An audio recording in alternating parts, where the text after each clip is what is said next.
Like দিন, share করুন, subscribe করুন, কমেন্ট করে আপনার মতামত জানান। আসসালামু আলাইকুম ওয়া রাহমাতুল্লাহি তাআলা ওয়া বারাকাতুহু।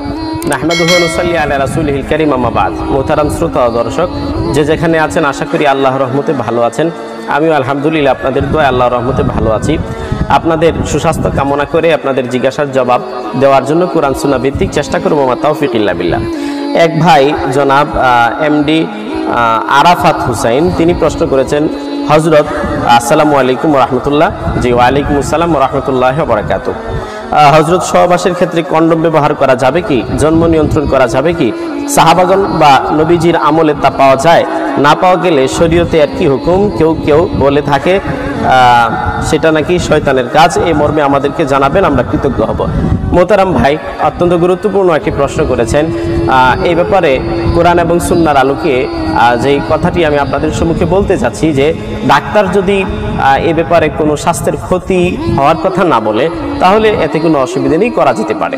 এই মর্মে হাদিসের কিতাবের মধ্যে এসছে, নবী করিম সাল্লাল্লাহু আলাইহি ওয়াসাল্লাম থেকে হযরত আবু সাঈদ আল খুদরি রাদিয়াল্লাহু তাআলা আনহু থেকে বর্ণিত, আন আবি সাঈদ আল খুদরি রাদিয়াল্লাহু তাআলা আনহু قال قال اصحاب رسول الله صلى الله عليه وسلم يا رسول الله اصبنا وفي روايه اخذنا سبيا فعزلنا وفي روايه كنا نعزل فقال النبي صلى الله عليه وسلم أهكذا تفعلون؟ قالها ثلاثا فقال ما من نسمة كانت إلا يوم القيامة إلا وهي كائنة।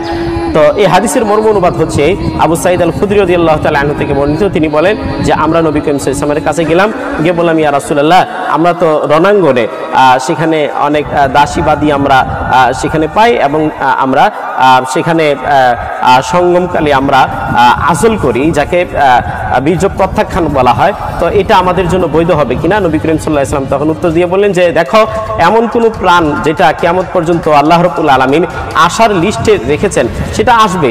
অতএব তোমরা যে ব্যবস্থাই গ্রহণ করো না কেন, এটা আসবে, তোমরা এই পথকে রুদ্ধ করতে পারবে না। এই হাদিসকে সামনে রেখে আমি যেটা বলতে চাই, যে যদি কোনো রকম এই নিয়তে হয়ে থাকে যে এই বাচ্চাকে আমরা লালন পালন, একটা বাচ্চা আছে, আবার আরেকটা বাচ্চা হলে তাকে কি খাওয়াবো, কোত্থেকে খাওয়াবো, কি পড়াবো, কোথায় সে থাকবে, এই জাতীয় নিয়তে যদি এই অস্থায়ী ব্যবস্থাপনা, সাময়িক ব্যবস্থাপনা গ্রহণ করা হয়ে থাকে, তাহলে এটা সম্পূর্ণরূপে হারাম এবং নাজায়েজ হবে, কারণ এখানে আকীদা হচ্ছে ফাসেদ। আর যদি এরকম কোনো আকীদা না থাকে, যেমন আগের বাচ্চা, সেটাকে লালন পালন করা কঠিন হচ্ছে, আবার সাথে যদি আরেকটা হয়, তখন তাকে একসাথে লালন পালন করা, এক বাচ্চার হক নষ্ট হতে পারে, যথাযথভাবে তাকে লালন পালন করা না যেতে পারে। এই জন্য অস্থায়ীভাবে, সাময়িকভাবে যদি এই ব্যবস্থা গ্রহণ করা হয়, এতে কোনো অসুবিধা হবে না। আল্লাহ রাব্বুল আলামিন আমাদেরকে বুঝার এবং এই বুঝ অনুযায়ী কোরআন সুন্নাহ মেনে জীবন যাপন করার তৌফিক দান করেন। ওয়া মা আলাইনা ইল্লাল বালাগ। আসসালামু আলাইকুম ওয়া রাহমাতুল্লাহ।